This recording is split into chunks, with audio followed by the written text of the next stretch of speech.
Yung amount niya, guys, is like my salary for the whole year na. Yung mga mamahaling ganito, guys, are those variegated ones. We have seen it in person on an expo at ICM, guys. It's really beautiful and it's super expensive. Ayan, kita mo naman, 'di ba? Huling-huli ang salarin. Ito ba yung armored scale?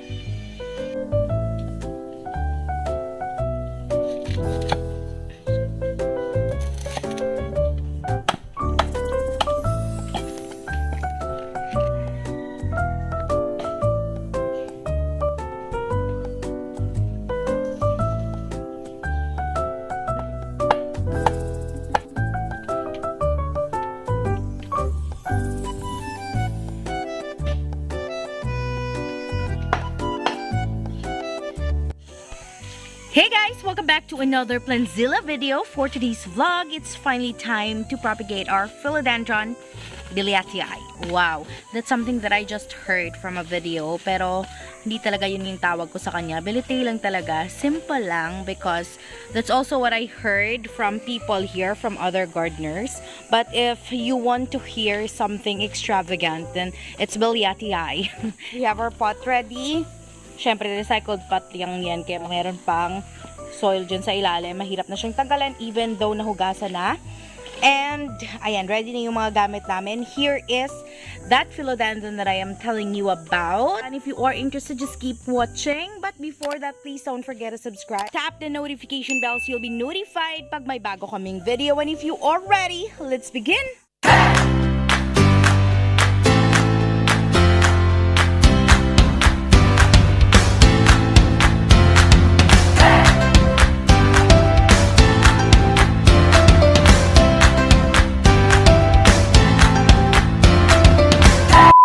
Up until now, guys, the arrangement is still crazy. Kasi hindi pa din nalalagay sa mais na lalagyan. Still, we are going through that simple makeover that we are planning for our garden. So, hindi ko na muna ipapakita yung kabila. Alam nyo na, umulan kanina. So, salitan, ulan, init, grabe. Hindi mo na maiintindihan, kaya ngayon, we are here and we will be propagating the biliatii in this area. Ito yung na-post ko. I remember posting about a philodendron biliatii that is soon to be released. But, that is not for sale kasi para siya sa mama ko. And ito siya, guys. In fact, this is a mother plant. Yung nasa ibabaw, guys, medyo malaking shoot na siya. And siya yung aalisin namin today. We have been using soil pa for this one kasi matagal-tagal na to sa amin. Parang mag-1 year na din siguro next month. So, December kasi to nandito sa amin. After 1 year, we already have a top cut. Hindi po siya mabilis. Paramihin, guys, for us ha. Kasi hindi ganun kabilis dumami yung mga roots niya. And look at the roots. Ayan. Yung mga matatabang parang kahoy. Matitigas yung mga roots na yan, guys. So, every time, kailangan pa talaga naming ibalik sa soil para magkaroon ng mga sanga-sanga. Alright, he is uprooting it. Ina-uproot niya yan, guys, kasi mag-change tayo ng potting mix because that certain potting media, guys, is really a problem. Kasi as what I have said, medyo marami siyang soil. From that time na dumating siya sa amin, hindi namin siya nilipat-lipat. So, hindi na kami nag-change ng potting media sa kanya. Kaya every time na umuulan, kawawa talaga siya. Marami po siyang roots. But I think the roots for our top cut is enough na. So, I'll just look for a better angle so you can see. So, here it is, guys. Ayan, nagpalit lang kami kasi masyadong maliwanag. Yung lighting yung problema. Ito siya ngayon. Yung stalk ng philodendron biliatii is a bit orange. But, there are really biliatiis, guys, that are super expensive. Alright, I'm calling it biliatii. But, if you are used to call it biliatii or whatever or how you pronounce the name, it's really up to you. So, kakarinig ko lang din ng pronunciation na ganun. So, yun lang talaga yung tawag namin dito. Yung mga mamahaling ganito, guys, are those variegated ones. First kong nakita siya kay Aubrey Miles, but then we have seen it in person on an expo at ICM, guys. It's really beautiful and it's super expensive. Yung amount niya, guys, is like my salary for the whole year na. So, super expensive talaga. Oh my God, I super love how the light adjusted. Natural light lang talaga guys, pero nag-adjust. So, as you can see, klarong-klaro na yung color niya. Orange siya guys. Yung variegated version ito, I can show you a picture. And it's really beautiful. Meron siyang white patches dito talaga sa leaves. I do not know kung meron din ba sa stalks, but we are focusing on how beautiful the leaves are. So, yung variegation niya nasa leaves talaga. Yung mga may patches na white. I don't know much about the stalks, guys. So, here we go. This is the pot that we will be using. We aren't really fan of white pots kasi alam niyo na yung garden namin, super outdoor garden as in muddy every time na umuulan na yung mga panahon na to. Super unfriendly siya when it comes to white pots, guys. But for this one, dahil hindi naman sa amin to, kapalit lang namin yung pot. So, wala munang nakalagay dito sa white pot na to, kaya ito yung naisipan namin gamitin today. Our potting media is ready. And I have mentioned na hindi na kami masyadong gumagamit ng soil. Yung problem nga ng soil guys, habang tumatagal, lalo na kapag tag-ulan, nako, nagiging compact and hindi na nagde-drain kaagad yung water. I know you can relate. We are afraid when it comes to root rotting. It's really something that we all want to avoid. We will be using cocoa chips. So ayan, mas pinaliit na cocoa cubes guys. Kasi mas gusto namin siya since palagi ng umuulan. Tapos, yung decomposed rice hulls and meron tayong acacia leaves. So, yung decomposed rice hulls, mixed na yan guys. Meron din yung konting carbonized rice hulls. Konting-konti lang naman. Anyway guys, 11:11 ngayon. Pero, hindi pa ako nakapag-check out. I found a shop on Shopee that is perfect for us guys who are into aroids and other plants kasi madami silang binibenta. And, tinatry kong mag-order. So, kapag nakabili na ako, papakita ko sa inyo yung mga nabili ko. And I'm sure makakatulong siya sa inyo, lalo na kapag nagsisimula pa kayo. Do not worry guys, from fertilizer to everything that we will be buying, sure ako na affordable lang. So budget meal, budget friendly, and I'm sure kayang-kaya nyo rin.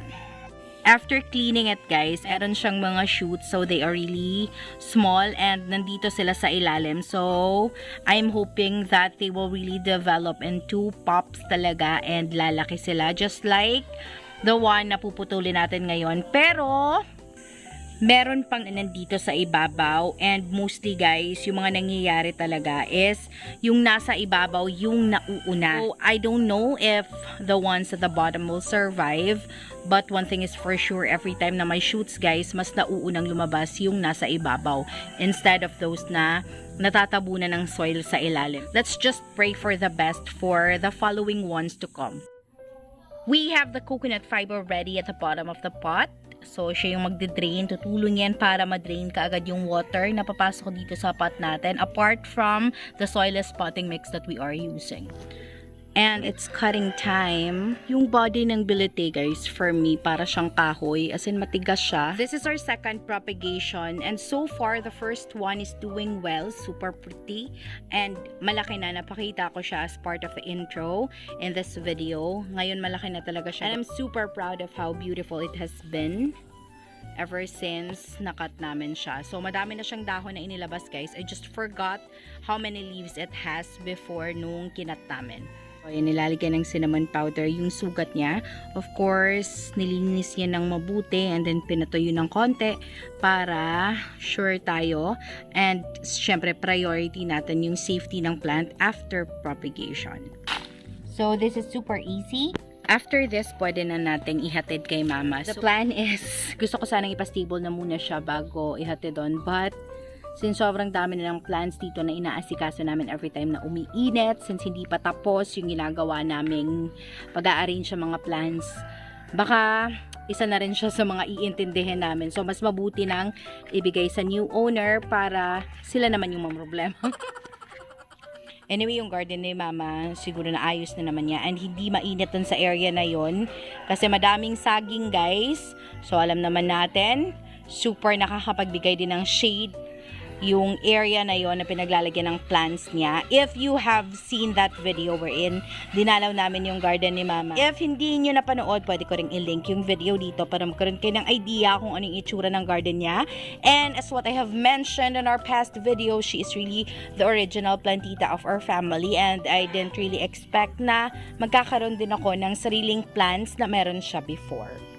Kasi I never really had a heart for gardening before. Siya po talaga yung plantito dito, and supportive lang tayo. Super easy lang guys. I do suggest guys that you get a ability of your own kasi hindi po talaga siya alagain. Hindi man siya ganun kabilis dumami, hindi man siya ganun kabilis magkaroon ng shoots.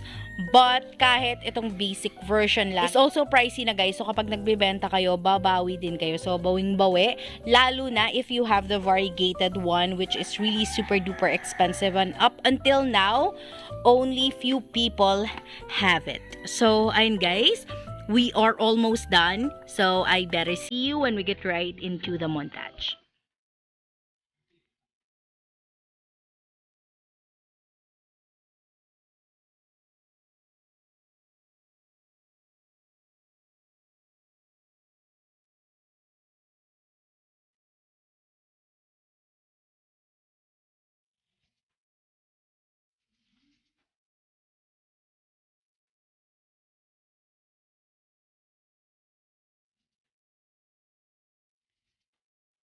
So you guys, thank you so much for making it till the end. If you like this video, please give us a thumbs up, subscribe to our channel, and click the bell button so you'll be notified pag may bago kaming video. Thank you so much for watching. Bye!